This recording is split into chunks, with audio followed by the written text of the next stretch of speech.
Welcome to Thrifty History. In this episode I will cover the history of the L-60 tank from the third round of the Armoured Austerity competition. The task was to upgrade the vehicle with thicker armour and a better gun. There was a caveat though. You wouldn't be able to enlarge the turret ring due to the war. The reason behind this restriction will also be covered in this video, as it is an interesting though often forgotten topic of the war that inspired it, the smuggling of ball bearings.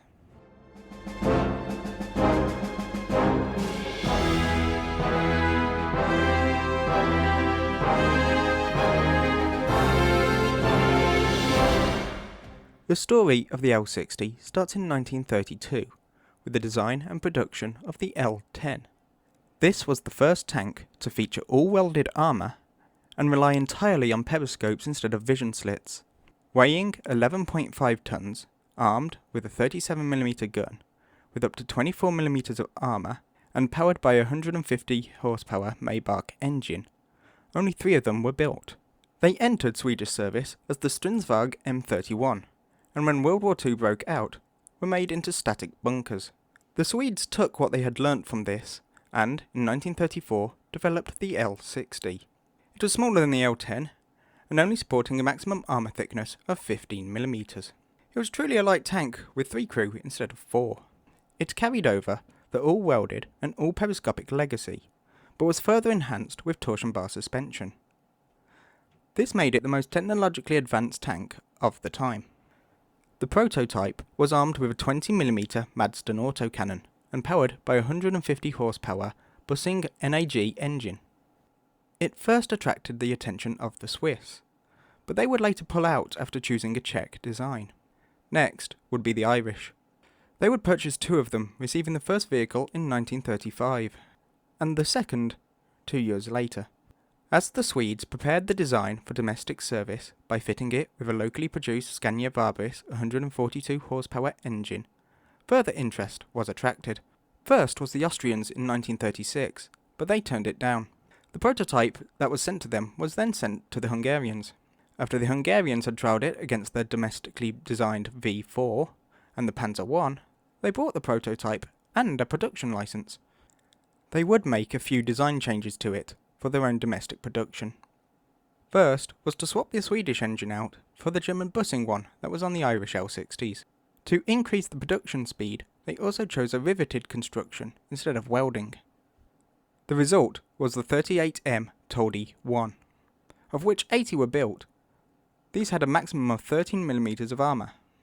A later batch of 110 42M Toldy 2s would be made with 23mm of armour. 80 of these would be refitted with a larger turret equipped with a 40mm cannon. A further development was the 43M Toldy 3 that was fitted with 35mm of frontal armour and spaced armour side plates. Only 12 of these were built, as well as a prototype tank destroyer armed with a 75mm PaK-40 in an open casemate. Back in Sweden, a batch of 15 L-60s were ordered in 1937, with final delivery being in 1939.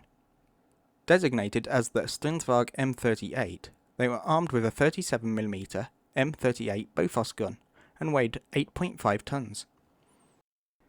In 1939, another batch of 20 were ordered. These would be designated as the Stridsvagn M39, being equipped with a redesigned turret that came with a pair of coaxial MGs. There would be delays in their production, as Bofors couldn't make the 37mm guns fast enough.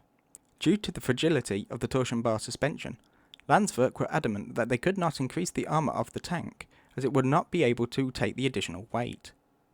However, the course of the war was showing that its thin armour was now completely inadequate. After a great amount of arguing, Landsverk settled on an appliqué armour kit that would bring the front up to 50mm of armour. With this came further minor modifications to make it easier to mass produce. There was only one major change other than the armour package.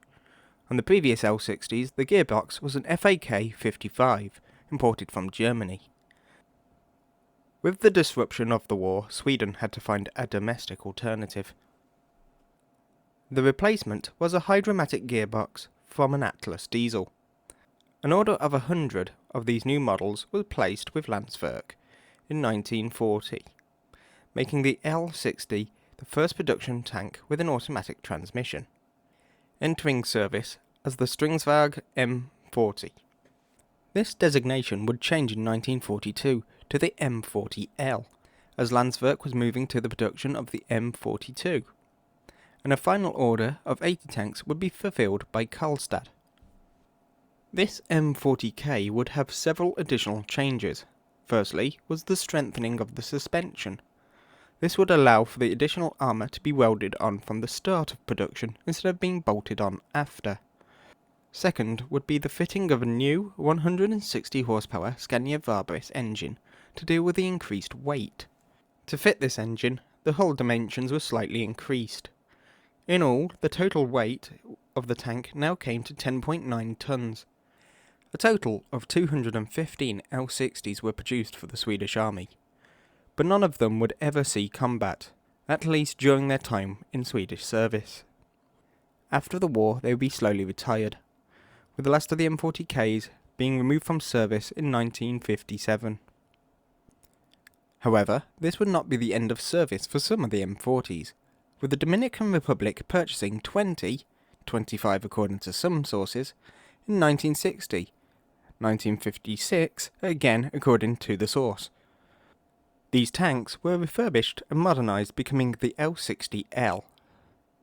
They would see action during the Dominican Civil War, being used against the supporting US forces. 3 of them would be knocked out in this action, one of which was by a 19mm of an M48 pattern. 12 of the remaining L-60s would be further modernised to US standards, and remain in service up until 2002. As for the L-60 being upgunned, there was an attempt by the Swedes to fit them with a 57mm gun. The first prototype of this was produced in late 1949 and designated the PVKV Varjan. To keep the weight down, the turret was barely armoured, with a 20mm mantlet and 12mm everywhere else. It was due to this and the issues with the aiming system that the project was scrapped. In the background for round 3, I mentioned that, due to being cut off from trade from Sweden, you were unable to acquire the ball bearings needed for a larger turret ring. This is based on an actual feature of the Second World War. Even before the war, around 20% of all ball and roller bearings used in British industry were imported from Sweden. These and several other components that were manufactured by Sweden were very important for the production of tanks and aircraft in Britain. Many of these components were purchased at the outbreak of the war by France and Britain, but with the fall of Norway became stuck in Sweden. Via the efforts of a George Binney, a representative of the British Iron and Steel Federation, thousands of tons of this war material were smuggled to Britain. This was achieved by several methods, starting with the components being shipped through Finland to Russian ports and on to Britain.